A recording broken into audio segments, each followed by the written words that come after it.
Jadi orang-orang Yahudi ni berkata, yadullahi maghlulah, tangan Allah ni terikat, tangan Allah ni tergenggam. Yang dimaksudkan oleh mereka, Allah tu kikir, Allah tu bakhil, Allah tu kedekut. Kenapa mereka berkata demikian?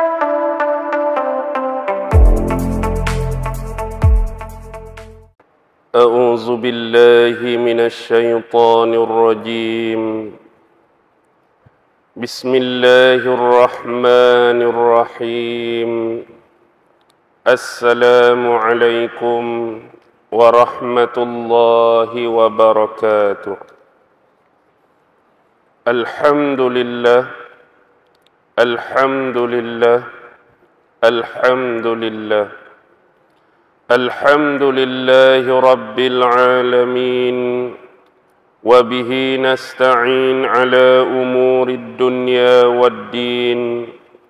Wassalatu wassalamu ala ashrafil anbiya'i wal mursalin. Wa ala alihi wa sahbihi ajma'in.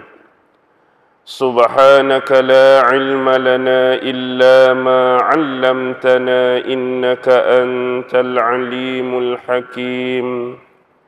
Qala rabbi shrah li sadri wa yassir li amri wahlul 'uqdatam min lisani yafqahu qawli. Allahumma yassir wa la tu'assir. Allahumma salli ala sayyidina Muhammad wa ala alihi wa sahbihi wa sallam. Wa la hawla wa la quwwata illa billahil aliyyil azim. Amma ba'd. Alhamdulillah, syukur kehadrat Allah subhanahu wa ta'ala, kerana dengan limpah kurnia, rahmat, kasih sayang dan inayah daripada Allah subhanahu wa ta'ala, alhamdulillah, pada malam ini sekali lagi kita sama-sama dapat dihimpun dan dikumpulkan oleh Allah subhanahu wa ta'ala. Dan mudah-mudahan pertemuan kita pada malam ini senantiasa diberikan rahmat dan keberkatan dari sisinya, insya-Allah.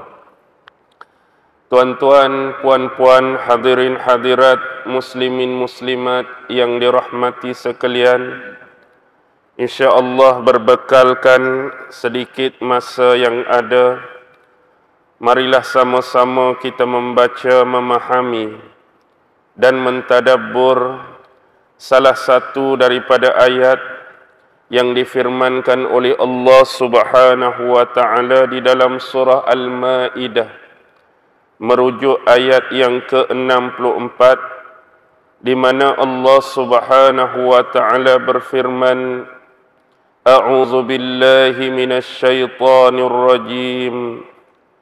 Wa qalatil yahudu yadullahi maghlulah ghullat aydihim wa lu'inu bima qalu bal yadahu mabsutatan yunfiqu kayfa yasha wa la yazidanna katsiran minhum ma unzila ilayka min rabbika tughyanan wa kufra. وَأَلْقَيْنَا بَيْنَهُمُ الْعَدَاوَةَ وَالْبَغْضَاءَ إِلَى يَوْمِ الْقِيَامَةِ كُلَّمَا أَوْقَدُوا نَارًا لِلْحَرْبِ أَطْفَأَهَا اللَّهُ وَيَسْعَوْنَ فِي الْأَرْضِ فَسَادًا وَاللَّهُ لَا يُحِبُّ الْمُفْسِدِينَ. Surah Al-Ma'idah ayat yang ke-64. Sesungguhnya di dalam ayat ini Allah subhanahu wa ta'ala telah menempelak golongan yang dimurkai oleh Allah subhanahu wa ta'ala, yaitu golongan-golongan Yahudi yang kerana lisan-lisan dan lidah-lidah mereka terlalu celupar dan lancang dalam memperkatakan sesuatu, yang tiada kena mengena dengan Allah Subhanahu wa taala dan menisbahkan kepada Allah tentang suatu sifat yang tidak layak dipunyai oleh Allah Subhanahu wa taala. Jadi apakah maksud sebenar berkenaan dengan ayat 64 surah Al-Maidah? Wa qalatil yahudu yadullahi maghlulah, dan berkatalah orang-orang Yahudi, yadullahi maghlulah. Apa kata mereka orang-orang Yahudi? Yadullahi maghlulah bermaksud tangan Allah itu terikat, tangan Allah itu terbelenggu, tangan Allah itu tergenggam. Yang dimaksudkan oleh mereka ialah apa, tuan-tuan? Apabila kita merujuk tafsir-tafsir yang muktabar sebagai contoh, ada dua riwayat yang disebutkan oleh imam-imam yang besar. Yang pertama ialah Imam Ibnu Abi Hatim, yang mana Imam Ibnu Abi Hatim telah meriwayatkan daripada Abu Abdullah Az-Zahrani. Abu Abdullah Az-Zahrani meriwayatkan daripada Hafiz Ibnu Umar Al-Adani. Hafiz Ibnu Umar Al-Adani meriwayatkan yang sampai periwayatan ini kepada Hakam bin Aban. Hakam bin Aban mengambil periwayatan daripada Ikrimah. Yang dimaksudkan Ikrimah di sini bukan bermaksud Ikrimah bin Abu Jahal, tetapi Ikrimah maula, pembantu kepada sahabat dan sepupu Nabi Muhammad sallallahu alaihi wasallam, yaitu Abdullah ibnu Abbas. Jadi bila Ikrimah ini bertindak sebagai maula Ibnu Abbas, dia mengambil periwayatan ini daripada Ibnu Abbas dengan mengatakan bahawa Ibnu Abbas menyebut maghlulah itu merujuk kepada kikir. Apa maksud kikir? Kedekut. Apa maksud kedekut? Bakhil, yang selalu diistilahkan dalam masyarakat Melayu sebagai tangkai jering. Jadi orang-orang Yahudi ni berkata, yadullahi maghlulah, tangan Allah ni terikat, tangan Allah ni tergenggam. Yang dimaksudkan oleh mereka, Allah tu kikir, Allah tu bakhil, Allah tu kedekut. Kenapa mereka berkata demikian? Ini riwayat yang pertama. Manakala riwayat yang kedua datang daripada Ali ibnu Abi Talhah, yang mana beliau meriwayatkan daripada Abdullah ibnu Abbas berkenaan dengan ayat yadullahi maghlulah ini, yang dimaksudkan oleh orang-orang Yahudi hanya dalam bentuk kiasan. Bukanlah orang-orang Yahudi memaksudkan tangan Allah itu benar-benar terikat, benar-benar tergari, benar-benar tergenggam. Tetapi maksud sebenar yang dikehendaki oleh mereka merujuk kepada mereka nak mengatakan bahawa zat Allah itu adalah suatu zat yang kikir, suatu zat yang kedekut, suatu zat yang bakhil. Kenapa mereka berkata demikian? Bila kita melihat perbahasan-perbahasan daripada ulama-ulama berkenaan ayat yadullahi maghlulah, adanya barisan imam-imam yang besar, contohnya Mujahid, contohnya Ikrimah, contohnya Qatadah, contohnya Abdurrahman ibnu Saddi, contohnya Imam Ad-Dhahak. Masing-masing mengatakan makna bagi yadullahi maghlulah yang ingin dimaksudkan oleh orang-orang Yahudi merujuk kepada perkara yang sama. Allah itu kikir, Allah itu kedekut, Allah itu bakhil. Dari mana kita nak mendapatkan maklumat daripada sumber yang sama?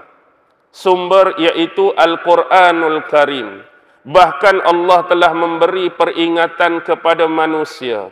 Kalau tuan-tuan perhatikan, Allah telah menyebut di dalam surah Al-Isra ayat yang ke-29. Peringatan kepada manusia. Apa yang Allah firmankan?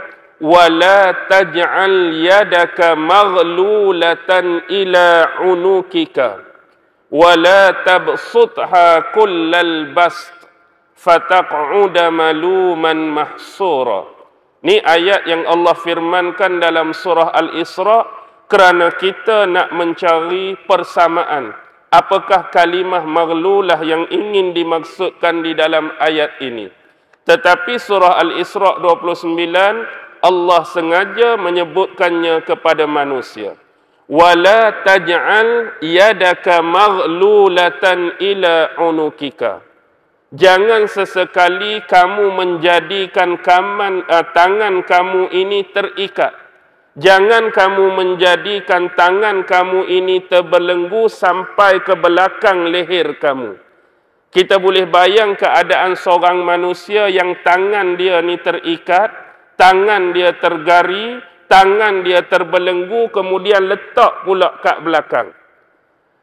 Yang dimaksudkan oleh Allah, wahai manusia, jangan sesekali kamu kikir. Jangan sesekali kamu bakhil, jangan sesekali kamu kedekut. Tetapi di dalam ayat ini Allah tak menyebutkan terus secara direct, jangan manusia ni kedekut, tapi didatangkan gambaran, jangan kamu jadikan tangan kamu terikat, lepas tu duduk kat belakang pula. Memang tak boleh nak buat apa. Maksudnya susah bagi seorang manusia itu mengeluarkan harta-harta, mengeluarkan benda-benda, mengeluarkan wang ringgit, mengeluarkan aset-aset yang dia punyai untuk disumbangkan kepada jalan Allah. Dan gambaran yang kedua yang Allah sebut, wala tabsutha kullal bast. Dan jangan sesekali kamu sengaja menjulurkan panjang kedua-dua tangan kamu. Apa yang dimaksudkan oleh Allah dengan menjulurkan kedua-dua tangan kamu? Yang dimaksudkan oleh Allah di sini ialah jangan berfoya-foya. Maksud berfoya-foya jangan difahami konsep berfoya-foya yang selalu kita guna. Yang dimaksudkan oleh tafsiran ini, yang dikehendaki oleh Allah Subhanahu wa Ta'ala, janganlah kamu menggunakan harta benda kamu. Setiap sesuatu kepunyaan kamu yang dianugerahkan oleh Allah pada jalan yang tidak sepatutnya dan selayaknya kamu gunakan. Lepas tu jumlah dia pula jangan terlampau banyak dan berlebih-lebihan. Jadi menerusi ayat ini Allah memberi peringatan kepada manusia dua perkara. Pertama, jangan terlalu kikir, jangan terlalu bakhil dengan nikmat dan anugerah yang Allah bagi. Yang kedua, jangan terlalu berlebih-lebihan dalam membelanjakan dan menggunakan nikmat dan anugerah yang Allah bagi sampai kamu terlebih menggunakan hal tersebut pada jalan yang tak sepatutnya. Dengan kata lain, jalan yang tidak diredai oleh Allah dan Rasulnya dan jalan yang tidak diredai oleh agama. Bila manusia melakukan dan membuat kedua-dua perkara tersebut, fataq'uda maluman mahsura, maka jadilah kamu golongan-golongan yang tercela dan golongan-golongan yang rugi di sisi Allah. Jadi ayat yang kita ambil ini kerana ada persamaannya pada ayat tadi. Yadullahi maghlulah wa la taj'al yadaka maghlulah juga. Jadi maghlulah sememangnya yang dimaksudkan di sini oleh orang-orang Yahudi, Allah tu kikir, Allah tu bakhil, Allah tu kedekut. Berkenaan dengan itu, kita kena melihat bagaimana ayat ini boleh diturunkan kepada Nabi Muhammad sallallahu alaihi wasallam. Dia ada rentetan, dia ada rangkaian, dia ada cengling yang cukup panjang. Ada seorang tabi'in yang besar. Tentu tuan-tuan pernah mendengar nama tabi'in ini, iaitu Sa'id bin Jubair. Sa'id bin Jubair meriwayatkan daripada Ibnu Abbas radhiyallahu taala anhuma, yang mana bila Allah Subhanahu wa taala menurunkan ayat, iaitu merujuk surah Al-Baqarah ayat 265. Apa yang difirmankan oleh Allah kepada Nabi Muhammad? Man zallazi yuqridullaha qardan hasana fayudha'ifahu lahu ad'afan katsira. Allah Subhanahu wa taala menurunkan ayat ini kepada Nabi Muhammad. Man zallazi yuqridullaha qardan hasana. Barang siapa yang mempunyai kemahuan, keinginan untuk memberikan pinjaman kepada Allah, iaitu berupa pinjaman yang baik. Siapa yang nak bagi pinjam pada Allah? Siapa yang nak beri pinjam pada Allah berupa pinjaman yang baik? Fayudha'ifahu lahu ad'afan katsira. Maka Allah Subhanahu wa taala akan melipat gandakan pembayarannya, iaitu Allah akan melipat gandakan pembalasannya dengan berkali-kali lipat gandaannya. Bila ayat ini turun kepada Nabi Muhammad sallallahu alaihi wasallam, maka berkatalah orang-orang Yahudi kepada Nabi Muhammad berkenaan dengan ayat ini. Wahai Muhammad, sesungguhnya Tuhanmu itu miskin. Sesungguhnya Tuhanmu itu miskin. Kerana apa? Kerana bagi mereka ayat ni merujuk siapa yang nak bagi pinjam pada Allah, maksudnya bila Allah tu nakkan pinjaman, Allah ni tak ada apa. Allah ni tak mempunyai apa-apa, sedangkan dia Tuhan yang maha berkuasa, dia Tuhan yang maha memberi segala-galanya, tiba-tiba menurunkan ayat kepada Nabi Muhammad, siapa yang nak bagi pinjaman kepada Allah, maksudnya dia peleceh Nabi, dia perli dan sindir Nabi, Tuhan kamu ni miskin, sebab perlukan pinjaman daripada manusia. Jadi bila mereka berkata-kata demikian, maka Allah Subhanahu wa taala menurunkan ayat yang lain di dalam surah Ali Imran ayat 181. Laqad sami'allahu qaulal ladzina kafaru. Laqad sami'allahu qaulal ladzi, saya lupa. Ayat 181, seingat saya ayat tu. Okey. Laqad sami'allahu qaulal ladzina qalu innallaha faqirun wa nahnu aghniya. Sesungguhnya Allah Subhanahu wa taala mendengar perkataan-perkataan mereka yang telah mengatakan innallaha faqirun wa nahnu aghniya. Sesungguhnya Allah itu fakir, Allah itu miskin, Allah tu tak punya apa-apa, wa nahnu aghniya, dan kami pula orang-orang yang kaya. Celupak atau tak celupak perkataan macam ni? Memang perkataan yang celupar. Bila ayat yang pertama dalam bentuk pinjaman tadi diturunkan pada Nabi, mereka ejek Nabi. Tetapi ejekan mereka ini, perkataan mereka ini didengar oleh Allah dengan diturunkan ayat 181 tadi, dengan menegaskan Allah Subhanahu wa taala dengar kalimah-kalimah ni. Allah Subhanahu wa taala dengar perkataan-perkataan yang keluar daripada mulut dan lisan mereka, yang mana mereka mengatakan Allah ni fakir sedangkan diri mereka sendiri kaya. Dan kalau kita lihat perbahasan ini, hadis ini diriwayatkan oleh Imam Ibnu Murdawah dan Imam Ibnu Abi Hatim.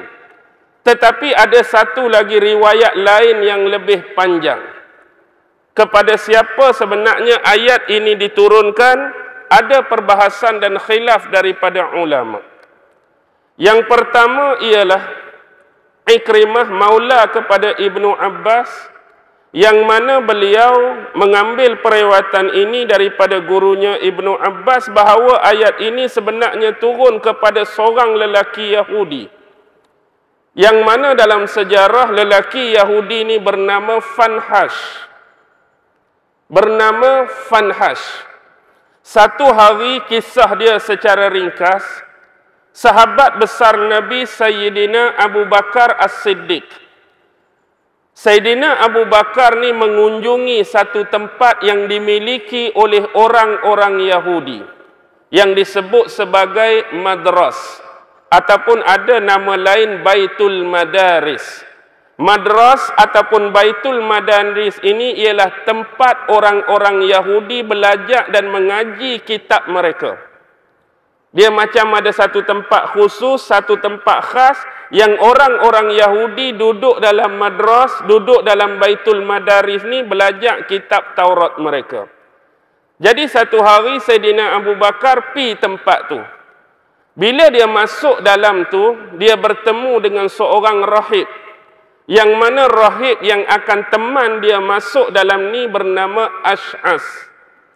Jadi Ash'as bawa dia masuk dan dia lihat di sana ramai orang-orang Yahudi. Jadi termasuklah yang dia nak jumpa iaitu Fanhash. Kerana sebelum ni dia dah dengar perkataan-perkataan Fanhash bahawa Allah ni miskin sedangkan mereka ni kaya. Jadi bila bertemu dengan Fanhash, seorang ulama besar mereka, rahib besar mereka, lalu Abu Bakar berkata kepada Fanhash, "Wahai Fanhash, demi Allah takutlah kamu kepada Allah dan masuklah kamu ke dalam Islam. Demi Allah, takutlah kamu kepada Allah akibat daripada perbuatan kamu yang berupa penghinaan terhadap Allah dengan mengatakan Allah tu miskin, kamu tu kaya." Dan Abu Bakar menyerukan kepada Fanhash supaya dia masuk Islam. Dan Abu Bakar menyambung perkataan dia, "Sesungguhnya kamu semua sememangnya telah mengetahui kebenaran bahawa Muhammad itu sebenarnya benar-benar adalah utusan Allah Subhanahu wa taala. Dia telah datang kepada kalian dengan membawa perkara yang hak, yang sebenar dari sisi Tuhannya. Dan ini kalian boleh ketahui dan kalian boleh dapati daripada kitab-kitab kalian iaitu Taurat dan juga Injil." Jadi bila Sayyidina Abu Bakar berkata demikian kepada Fanhash, lalu Fanhash membalas balik perkataan-perkataan Sayyidina Abu Bakar tadi. "Demi Allah, wahai Abu Bakar, sesungguhnya kami sesekali tidak pernah memerlukan kepada Allah kerana Allah tu miskin. Bahkan Allah lah yang berhajat kepada kami." Celupak ke tak celupak? Demi Allah, wahai Abu Bakar, sesungguhnya kami sesekali tidak memerlukan Allah kerana Allah tu miskin. Sedangkan yang sebenarnya Allah lah yang berhajat kepada kami. Kami tidak pernah meminta-minta kepada Allah, tetapi dalam masa yang sama Allah lah yang meminta-minta kepada kami. Merujuk kepada Allah nak bagi nak buat pinjaman tadi. Kami tak minta pun pada Allah, tapi Allah lah yang meminta-minta kepada kami kerana kami sememangnya tidak memerlukan kepadanya. Kalau benar Allah tidak memerlukan kepada kami dengan disebabkan kekayaan dia, kalau Allah tak perlu kepada kami sebab dia kaya, maka Allah tidak perlu meminta-minta pinjaman daripada kami sebagaimana yang didakwa ayat yang diturunkan kepada sahabatmu merujuk Nabi Muhammad sallallahu alaihi wasallam. Dalam masa yang sama, Allah jinilah yang telah melarangkan kalian daripada melakukan riba. Wahai Abu Bakar, Allah yang sama ni yang larang kalian daripada melakukan riba, tetapi Allah tidak melarang kami daripada melakukan riba. Allah dalam ayat yang lain telah mengharamkan riba. Tetapi Allah yang sama tidak mengenakan riba ke atas kami. Maksudnya Allah kenakan riba sebab apa? Ayat yang di belakang tadi. Siapa yang bagi pinjaman kepada Allah dengan pinjaman yang baik, Allah akan bayar berlipat-lipat kali ganda. Allah nak pinjam, nanti dia nak bayar lipat. Dalam masa yang sama, dia haramkan riba tu atas kalian. Tapi bila dia nak bayar, dia kena bayar banyak. Faham tak? Bodoh tak bodoh ni? Inilah yang disebutkan oleh Fanhash kepada siapa? Kepada Abu Bakar. Abu Bakar terlampau nak marah dengan keceluparan lidah daripada Fanhash. Abu Bakar kita tahu seorang sahabat yang cukup tenang, cukup bersifat lemah lembut, lunak hati dia. Tapi bila dengar perkataan-perkataan daripada Fanhash, si ulama Yahudi ni dia tak mampu tahan kesabaran dia. Celupak sangat, lalu terangkat tangan dia, dia pergi pam tampak atas muka Fanhash. Lalu Abu Bakar kata apa? Kalaulah tidak disebabkan adanya perjanjian di antara kami dengan kamu, nescaya hari ini pasti aku akan penggal leher kamu, wahai Fanhash. Kalau tak ada perjanjian yang telah Rasulullah sepakati dan buat dengan kamu ni, pasti leher kamu aku penggal hari ini. Dan untuk pengetahuan kamu juga, wahai Fanhash, hari ini kamu boleh dustai kami seberapa banyak yang kamu mahu sekalipun. Kalau kamu nak dustai kami, kamu boleh buat. Tetapi jangan sesekali kamu menghina Allah Subhanahu wa ta'ala. Lalu Abu Bakar meninggalkan Fanhash dan golongan tersebut. Lalu bila Fanhash ni kena tapak, oh dia pun pergi report dekat Nabi lah. Lalu dia pergi bertemu dengan Nabi Muhammad sallallahu alaihi wasallam akibat kelakuan sahabat dia Abu Bakar. Dia nak pergi report dekat Nabi, dia kena tampak. Lalu dia bertemu dengan Rasulullah, wahai Muhammad, sesungguhnya sahabatmu telah berlaku kurang ajar, biadab denganku, sehingga dia menampar mukaku. Dia tunjuklah kesan dia kena tampak tu. Lalu untuk memastikan hal tersebut, Rasulullah panggil Abu Bakar. Wahai Abu Bakar, apa sebenarnya yang telah berlaku dan terjadi? Betul ke tindakan kamu sehingga kamu telah menampar muka Fanhash? Benar, wahai Rasulullah. Kenapa boleh terjadi sampai demikian? Jadi tak payahlah cerita panjang. Apa yang berlaku tadi diceritakan oleh Sayyidina Abu Bakar kepada Rasulullah. Jadi bila Sayyidina Abu Bakar cerita, sebab dia kena penampak tu adalah keceluparan dia. Biasalah orang Yahudi. Aku tak pernah pun kata macam tu. Dia menafikan. Dia kata dia tak kata. Kalau hang tak kata, tak ada siapa pun nak tampak muka hang. Tapi sebab dia dah terlajak, dia dah kata. Jadi disebabkan perkataan ini, maka diturunkanlah ayat 181 tadi, laqad sami'allahu qaulal ladzi naqalu innallaha faqirun wa nahnu aghniya. Jadi hadis yang panjang tadi diriwayatkan oleh Al-Imam Ibnu Abi Hatim. Dan ada satu lagi riwayat yang kedua berkenaan dengan kenapa ayat ni turun pada Nabi Muhammad sallallahu alaihi wasallam. Satu riwayat daripada Imam Muhammad Ibnu Ishaq, seorang sejarawan yang cukup terkenal dan terkemuka dalam dunia akademik Islam. Beliau telah mengatakan, telah menceritakan kepadaku Muhammad bin Abu Muhammad daripada Sa'id Ibnu Jubair ataupun Ikrimah, yang periwayatan ini sampai juga kepada Sayyidina Abdullah Ibnu Abbas. Yang dalam konteks ini, Sayyidina Abdullah Ibnu Abbas mengatakan ayat ni turun kepada seorang Yahudi lain. Maksudnya, lawan bagi pendapat yang pertama, kata ayat ni turun pada Fanhash. Jadi Yahudi lain tu diberi nama Syas bin Qais. Siapakah Syas bin Qais ni?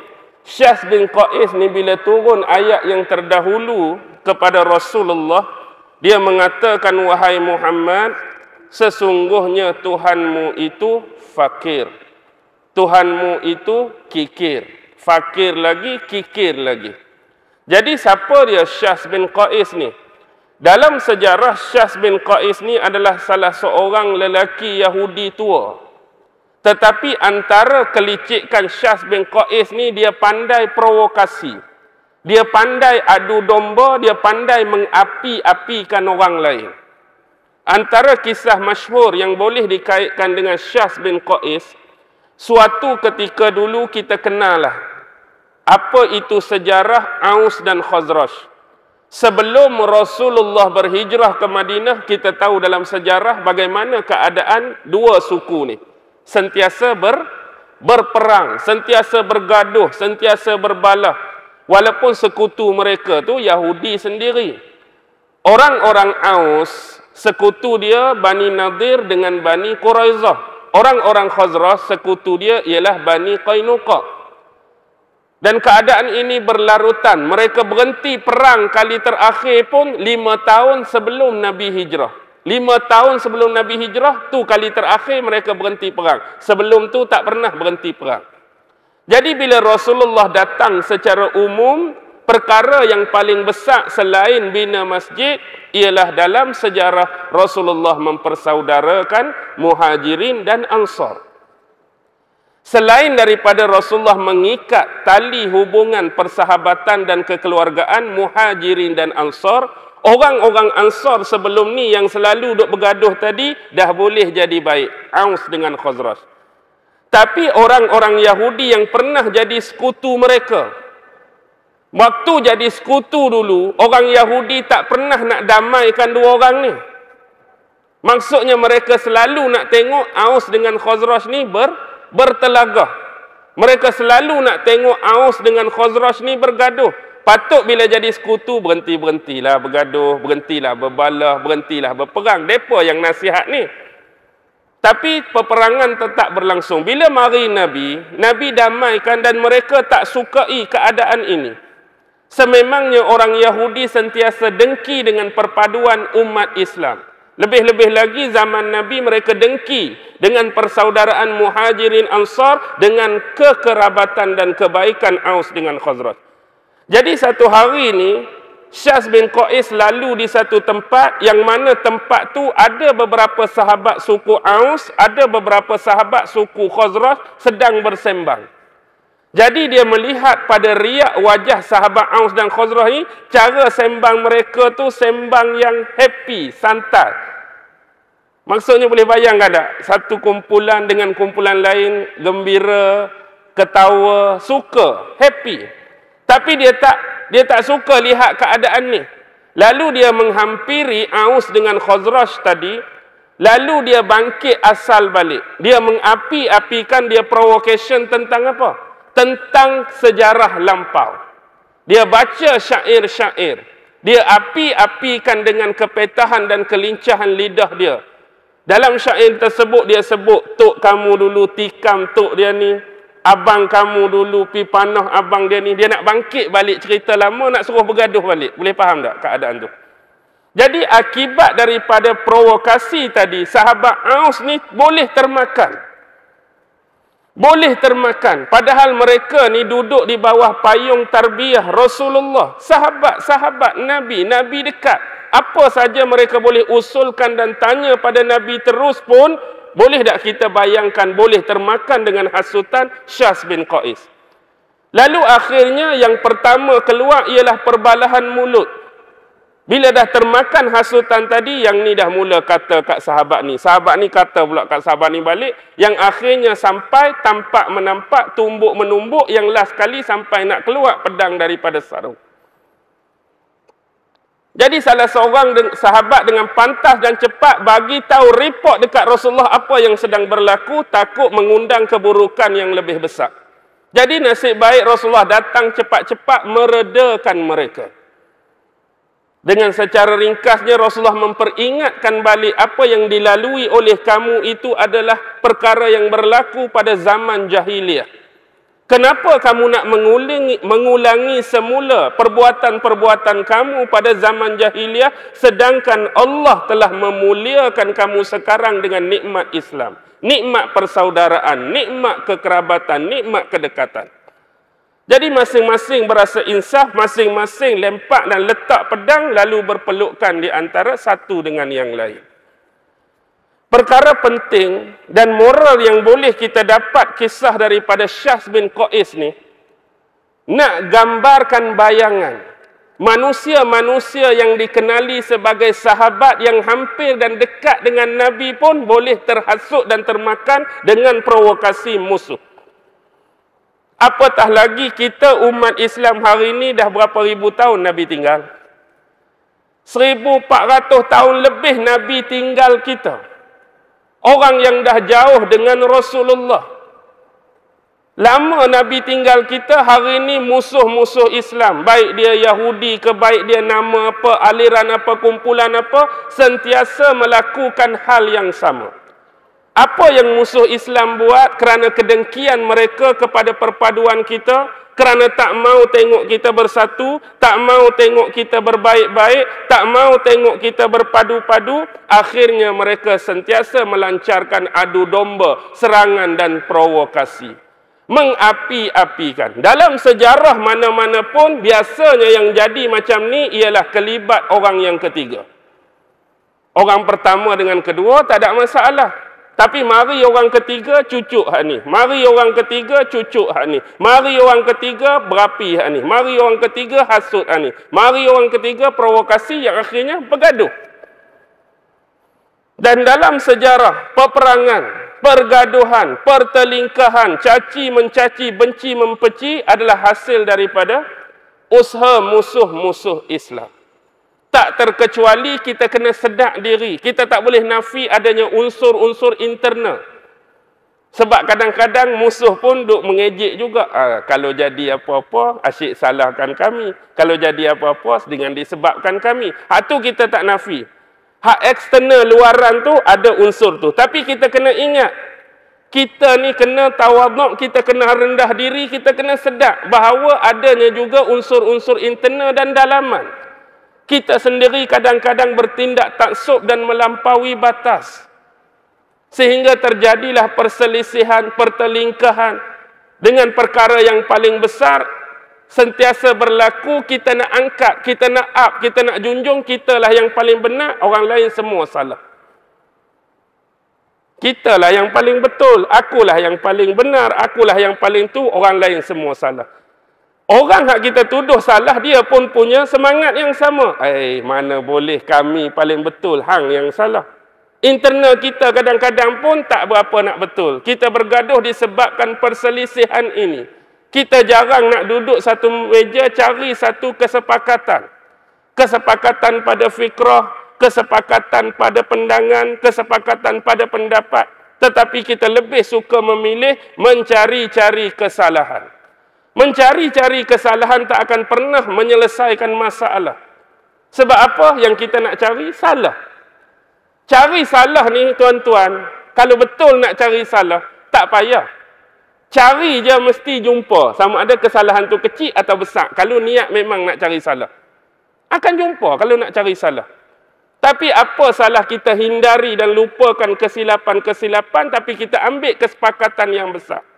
Apa dia? Perpaduan dan kesepaduan di antara sesama umat Islam. Jadi ingatlah peristiwa tentang Syas bin Qais ini ada satu peristiwa yang besar yang kita boleh bawa sampai hari ini. 8.37 boleh pergi lagi tak? Isyak berapa isyak? 8? Belah-belah? Tak apa, jalan juga tak? Alang-alang kena hujan malam ni tak? Rugilah. Okey. Ghullat aydihim wa lu'inu bima qalu. Bila mereka kata demikian, maka Allah Subhanahu wa taala berfirman, ghullat aydihim, yang sebenarnya mereka itulah yang kikir. Mereka itulah yang kedekut. Baik, kenapa Allah mengatakan mereka kedekut? Kita ambillah contoh secara umum. Dalam sejarah ni, kalau kita melihat dalam bentuk konteks peperangan ataupun konteks bantuan, konteks perekonomian yang asas yang dibase atau ditegakkan oleh Rasulullah, banyak sarana-sarana Rasulullah kepada sahabat dalam bentuk sedekah dan berinfak, tuan-tuan. Dalam bentuk sedekah dan berinfak. Contoh, dahulu Yahudi mempunyai satu sumur yang disebut sumur rumah tu kan. Yang hari-hari Yahudi ni dapat keuntungan dan laba yang besar sebab ambil apa dia? Ambil duit daripada pembelian air oleh orang-orang Islam. Jadi satu ketika bila dengar macam ni, Saidina Uthman pi beli dulu. Dia tak bagi semua, tapi dia kata bolehlah aku jual separuh. Maksud separuh tu gilir-gilir penggunaan. Maksudnya macam mana? Telaga ni hari ni orang Islam guna, esok orang Yahudi guna. Islam guna, Yahudi guna. Tapi time Islam guna tu Saidina Osman kata, hari ni ambillah air sebanyak-banyaknya sampai bila tiba giliran Yahudi esok, tak ada siapa pun yang patut beli air dengan dia. Jadi orang Islam tu dia ambil air banyak-banyak dan sediakan lebihan. Bila esok Yahudi, siapa nak beli air, mari-mari, laku ke tak laku lagi? Tak laku dah. Bila tak laku, jam dah. Bila jam dah sekali, kawan tu mai sekali lagi. Tak ada pedah dah kamu nak berniaga sebab orang Islam dah ada sumber air. Jadi dia pun menyesal lah sekali hang jual semua lah. Lalu dibeli oleh Saidina Osman semua sekali. Ni bentuk-bentuk infak. Ni bentuk-bentuk sedekah yang dilakukan oleh sahabat. Dalam banyak-banyak peperangan pun. Rasulullah menyarankan dua benda ni. Sedekah, infak. Sedekah, infak. Ada sahabat yang bagi unta untuk tujuan peperangan. Ada sahabat yang bagi senjata. Ada sahabat yang bagi kuda. Ada sahabat yang bagi makanan. Kalau kita ingat satu peristiwa ketika mana dalam masjid Rasulullah minta sahabat ni berinfak untuk satu peperangan. Lalu ada seorang sahabat ni dia tak punya apa. Yang dia ada sebelah daripada buah tamar je. Buah tamar tu sebiji, sekerat tu dia makan dah. Tapi bila Rasulullah umumkan nak minta sedekah, nak minta infak ni, dia kata, wahai Rasulullah, aku tak ada apa sungguh. Tapi yang aku ada cuma apa? Sebelah tamar ni. Sebelah tu aku makan dah. Boleh dah aku nak bagi infak juga? Rasulullah kata, persilakan, go on. Maksudnya Rasulullah mengalu-alukan.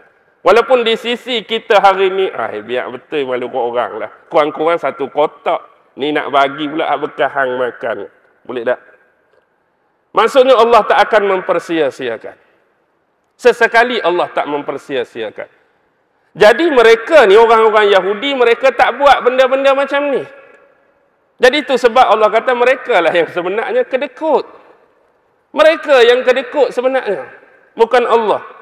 Walu'inu bima qalu, dan Allah melaknat mereka atas perkataan-perkataan yang pernah mereka ucapkan. Allah balas balik yang sebenarnya mereka tu yang kikir, mereka tu yang bakhil, dan Allah akan laknat perbuatan mereka atas perkataan-perkataan mereka yang sebelum ini terlampau lancang dan celupar terhadap Allah. Bal yadahu mabsutatani. Tidak sama sekali. Bahkan kedua-dua tangan kekuasaan Allah sentiasa terbuka. Yunfiku kaifa yasha. Dan Allah menafkahkan dan berinfak sebagaimana yang Allah kehendaki. Jadi penegasan daripada Allah, kedua-dua tangan kekuasaan Allah itu sentiasa terbuka. Dan Allah ini mempunyai kehendak bagaimana dia nak menginfakkan sesuai dengan keinginan dia. Kalau kita tengok di sini, setiap apa yang kita ada dan kita punyai, hari ini semua adalah pemberian daripada Allah Subhanahu wa taala. Baik daripada sebesar-besar makhluk yang Allah jadikan. Kita katalah arash, kita kata kursi, kita kata loh mahfuz, syurga neraka, sampailah setiap lapisan langit, sampailah setiap lapisan bumi. Ini adalah bentuk kasih sayang Allah Subhanahu wa taala yang diberikan kepada manusia. Dan kita menghuni salah satu tempat yang dipanggil planet bumi. Bila kita duduk di planet bumi ni, apa yang Allah tak bagi pada kita? Allah bagi cahaya matahari, Allah bagi malam untuk keselesaan kita berehat dan kita tidur setelah penat bekerja. Allah bagi rezeki kita sebelah siang, Allah bagi rezeki kita sebelah malam, Allah bagi rezeki kita ketika kita menetap, Allah bagi rezeki ketika kita dalam perjalanan dan musafir, Allah bagi rezeki ketika kita sihat, Allah bagi rezeki ketika kita sakit. Macam, ada juga ke rezeki ketika sakit? Ada, tuan-tuan. Rezeki sihat kita tak payah cerita. Rezeki sakit banyak. Rezeki apa lagi ustaz, makan mi goreng pun tak lepas dua mulut. Rezeki yang paling besar yang selalu Allah bagi ketika kita sakit ialah rezeki ingat pada dia. Tuan-tuan, betapa ramai orang yang sihat tak ingat pada Allah, tapi bila sakit baru dia ingat Allah. Ada ke tak lagu tu? Ke kita dah? Masa sihat, ya, kita tak ingat Allah. Tapi bila sakit, Allah, Allah, Allah. Tak berhenti mulut kita duk sebut Allah, Allah, duk ingat kat dia. Bila lah ya Allah nak sembuh? Bila ya Allah nak reda? Bila ya Allah nak hilang demam ni? Duk sentiasa mengharap. Tu rezeki. Jangan kita ingat bila Allah tak bagikan lidah kita ni rasa sedap, rasa seronok makan, hilang rezeki kita. Tak. Tapi rezeki yang paling besar Allah bagi, kalih kita ni ingat pada dia.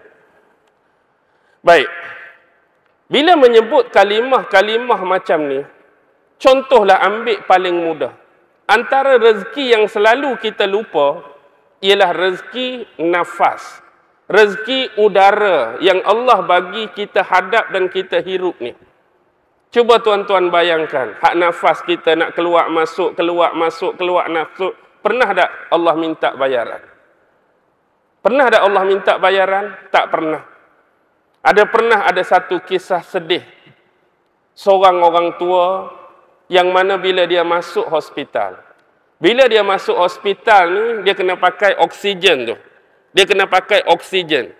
Jadi oksigen ni bukan hospital nak bagi saja-saja. Oksigen ni kena ada bayaran. Contoh habis berapa tong kena bayar sekian-sekian. Jadi kisah ni boleh kita jadikan pengajaran. Dahulu sewaktu kawan ni muda, hak waktu duk sihat, boleh buat macam-macam, boleh lompat-lompat, boleh berlari, boleh berenang, boleh apa, tak pernah mengingati nikmat ni. Yang Allah duk bagi ni percuma. Tetapi bila mari sakit, bila mari tua, bila masuk ICU, tiba-tiba kena pakai oksigen, tak ada percuma dah. Kena bayar dah. Mungkin bayaran dia tu beberapa ringgit atau berapa puluh atau berapa ratus. Jadi ingatlah benda-benda macam ni. Jangan bila kita sakit dikenakan bayaran-bayaran tertentu, baru kita nak ingat setiap barang-barang percuma, free of charge yang Allah telah anugerahkan pada kita dulu. Masa kita sihat, kita tak ingat nikmat dan anugerah Allah. Tapi masa kita sakit, baru kita nak ingat. Begitu jugalah konteks kemiskinan. Kadang-kadang Allah telah meletakkan seseorang ataupun individu-individu itu dekat dengan kemiskinan. Sebab kadang-kadang kemiskinan akan lebih mendekatkan dan mengeratkan seseorang itu dengan Allah. Berbanding Allah meletakkan dia pada konteks kekayaan. Selalunya orang miskin ni dia jarang nak sombong. Jarang orang miskin sombong ni. Orang miskin ni sentiasa berharap. Orang miskin sentiasa berimpian. Jadi bila orang miskin itu Islam, bila orang miskin itu beriman, bila orang miskin itu bertakwa, dia tak ada dah tempat lain dia nak cari kecuali siapa? Allah Subhanahu wa taala. Kebahagiaan dia hanya ada pada Allah. Kebahagiaan manusia pada hati dan kebahagiaan manusia pada fizikal orang yang beriman hanya ada pada Allah Subhanahu wa taala. Baik. Kalau kita melihat konteks, contohlah kalau kita nak jawab bodoh-bodoh. Orang-orang Yahudi ni mengatakan Allah ni kikir, Allah ni bakhil. Allah ni sengaja menggenggam apa yang jadi milik dia, dia tak mau tebarkan pada orang lain. Sebab bila dia merujuk kepada Yahudi, kita nak beri satu gambaran. Supaya mereka ni sedar sejarah yang telah dilalui oleh nenek moyang mereka, sampai biar mereka sedar agar kalimah-kalimah seperti ini tak keluar lagi daripada mulut mereka. Kalau kita nak ambil contoh mudah. Siapakah zat yang paling tinggi dan zat yang paling besar yang telah menyelamatkan nenek moyang kamu sehingga mengeluarkan mereka daripada penindasan dan kezaliman Fir'aun dulu? Siapa? Kalau bukan Allah Subhanahu wa taala. Sehingga bila mereka terselamat di semenanjung tebing Sinai itu, mereka jadi tak tentu hala di tengah gurun padang pasir. Bila mereka nak berjalan panas, tetapi siapakah zat yang telah memberikan kepada mereka satu kemudahan yang special. Setiap kali mereka berjalan, mereka dinaungi oleh awan yang meneduhkan dan menyegarkan mereka. Siapa kalau bukan Allah Subhanahu wa ta'ala? Siapakah yang telah memberikan mereka pancuran-pancuran air tatkala bila mereka kehausan, tatkala bila mereka dahaga daripada hentakan tongkat Nabi Allah Musa pada batu sehingga terpancar 12 mata air? Siapa?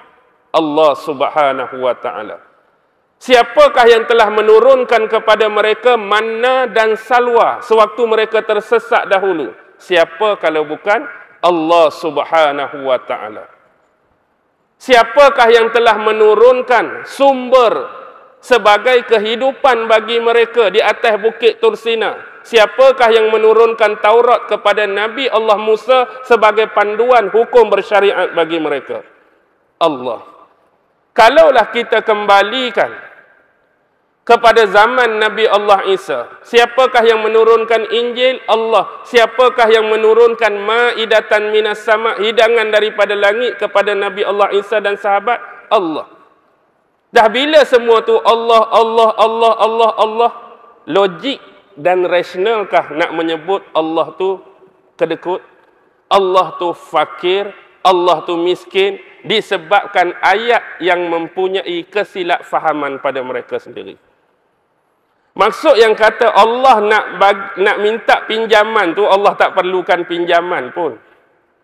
Allah tak perlukan pinjaman pun. Maksud yang Allah nak di sini ialah supaya manusia menggunakan anugerah, menggunakan nikmat sama ada dari sudut harta dia, aset dia, wang ringgit dia, akal dia, tenaga dia, ilmu dia pada jalan Allah. Jadi ada duit kita infak, ada duit kita sedekah.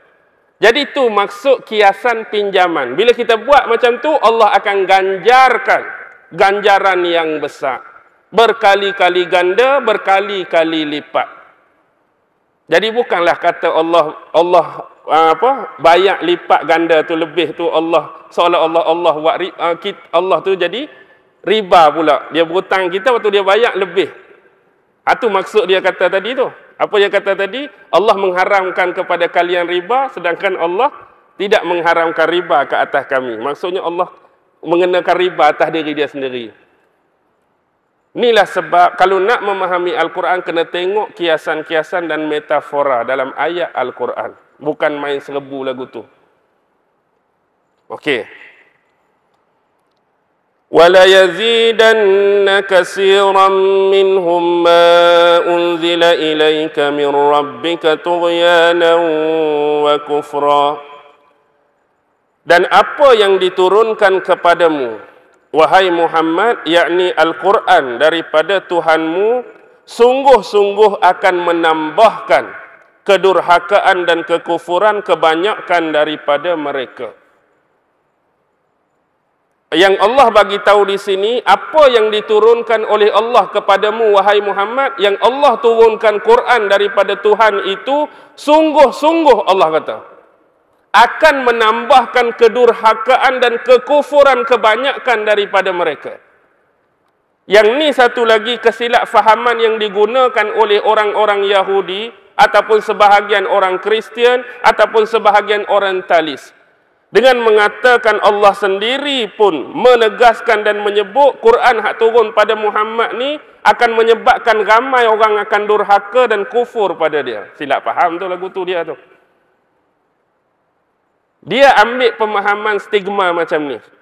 Quran turun pada Nabi Muhammad. Jadi bila Quran turun pada Nabi Muhammad dan Nabi Muhammad bacakan ayat-ayat Quran yang Jibril wahyukan pada dia ni, akan menyebabkan ramai kebanyakan daripada orang akan durhaka pada Nabi. Akan durhaka pada Allah. Akan menyebabkan orang ni akan murtad. Orang ni akan jadi kufur pada Allah dan Nabi. Dia pergi buat ayat lagu tu.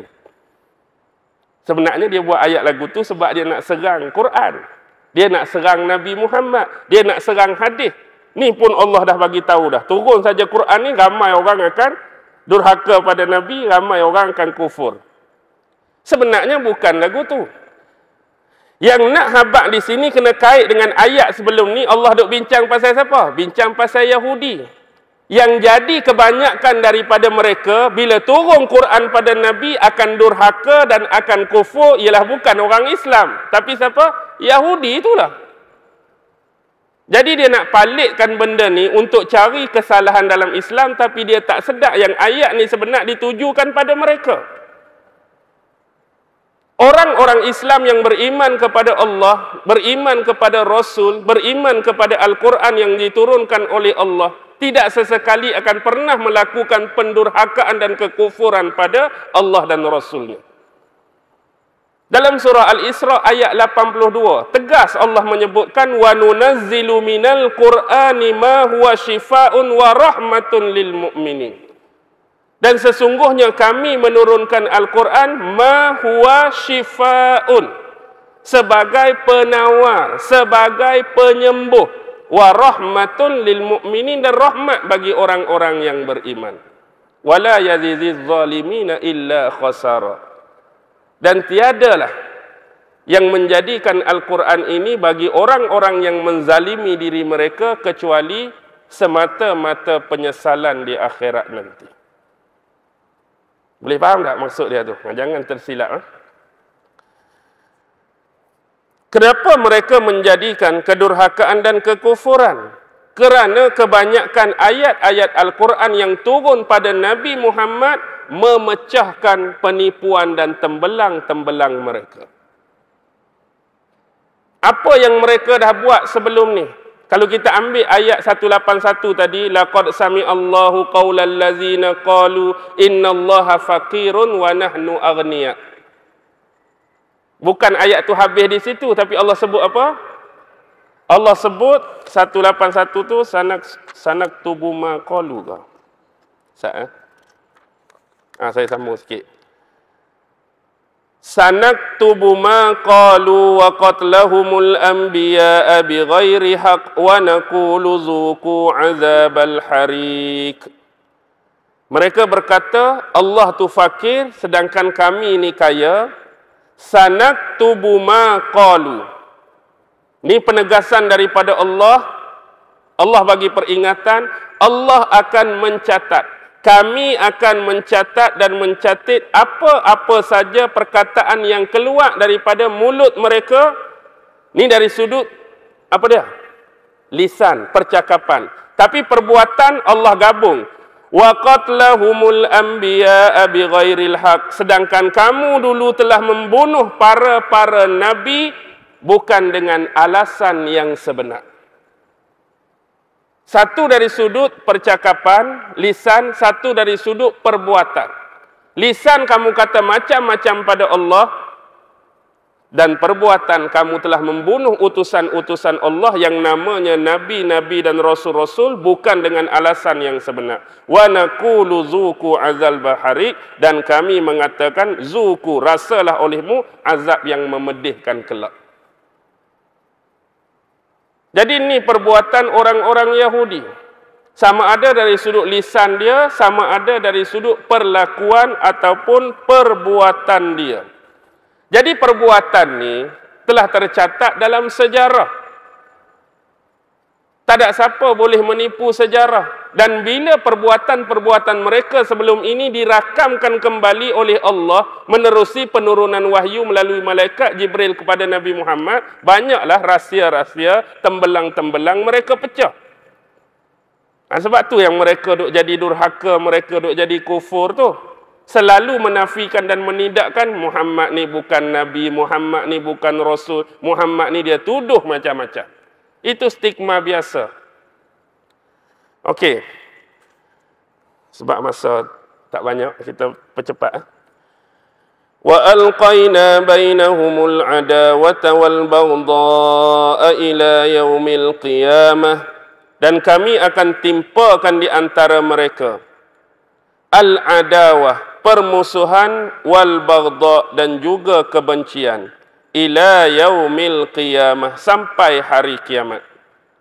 Allah akan timpakan ke atas mereka permusuhan dan kebencian sampai hari kiamat. Maksudnya ada 3 benda besar yang selalu melingkari kehidupan orang-orang Yahudi. Khususnya yang disebutkan oleh Allah. Pertama, mereka sendiri kikir. Yang kedua, kedengkian. Yang amat besar dan teramat sangat. Yang ketiga, kelicikan. Kikir, kemudian dengki, kemudian licik. Itu antara sifat yang selalu ditebarkan oleh Allah dalam mana-mana ayat negatif tentang orang-orang Yahudi. Dan juga dimaksudkan beberapa tafsiran ulama ditimpakan ke atas mereka permusuhan dan kebencian sampai hari kiamat ni. Bukan sahaja mereka ni bermusuh dan benci dengan orang Islam, tapi Allah timpakan internal mereka. Sama macam yang saya sebutkan apa yang juga berlaku kepada orang Islam. Maksudnya dalam Yahudi sendiri ada firqah-firqah, ada mazhab-mazhab, ada aliran-aliran, ada kumpulan-kumpulan. Yang semua ni mereka bukan sepakat atas satu benda. Maksudnya mazhab ni tuduh mazhab ni, kumpulan ni duk cela kumpulan ni duk sindik kumpulan ni, sama mereka pun tak boleh bersatu. Sebab tu kita boleh faham keumuman hadis yang Nabi sebut, Yahudi berpecah 71, Kristian 72, Islam 73. Jadi ini melibatkan eksternal dan juga internal dalaman Yahudi itu sendiri sampai hari kiamat. Kullama awqadu naran lil harbi atfa'aha Allah. Dan ingatlah ketika mana mereka sentiasa cuba meniupkan api peperangan dan permusuhan. Allah sebut mereka tak akan pernah berhenti duk tiup. Bukanlah maksud tiup tu dia hari ni dia duk fu dah. Meniupkan tu duk kerik lah, duk kerik macam-macam agenda, macam-macam perancangan, macam-macam konspirasi untuk menimbulkan peperangan dan permusuhan. Atfa'ah Allah, tetapi Allah sentiasa memadamkan perancangan mereka. Wa yas'auna fil ardi fasadan. Wa yas'auna. Kita pergi Mekah. Apa dia? Wa yas'auna, sa'i ni, pimai. Maksudnya mereka sentiasa yas'auna, pimai atas muka bumi ni fasadan, dengan sifat keburukan mereka. Tak ada benda kerja lain yang mereka buat untuk mencari permusuhan, mencari kedengkian sehingga menimbulkan keburukan. Dan Allah tegaskan dalam mana-mana ayat, wallahu la yuhibbul mufsidin. Sesungguhnya Allah tidak menyukai orang-orang yang melakukan keburukan dan kerosakan. Jadi walaupun konteks kerosakan ni Allah nak kaitkan dengan orang-orang Yahudi, tapi siapa-siapa pun tidak Yahudi, kalau duk buat kerja buruk, duk buat kerja rosak, Allah suka ke Allah marah?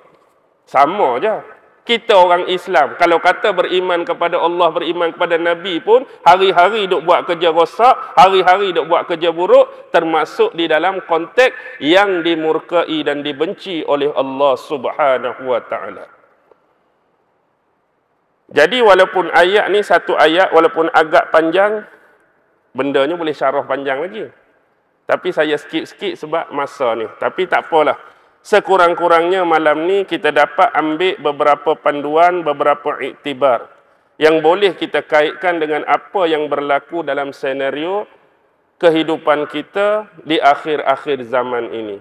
Apapun sebagaimana yang saya selalu sebut dalam mana-mana kuliah, saya sebagai ustaz hanya mampu menyampaikan. Sama ada dalam bentuk ucapan ataupun ceramah. Baki lagi yang memberi kefahaman, yang memberi petunjuk, yang memberi hidayah, yang membuka hati, melorongkan anda untuk melakukan kebaikan bukan saya. Tapi, siapa? Allah Subhanahu wa ta'ala. Saya tukang sampai saja. Tukang sebut saja, tukang cerita saja. Yang nak bagi faham bukan saya. Hari ini mungkin ada yang faham penuh, yang faham separuh, yang faham sekerat, yang tak faham langsung. Sebab bukan kerja saya. Yang bagi faham Allah. Yang bagi petunjuk pada anda pun Allah.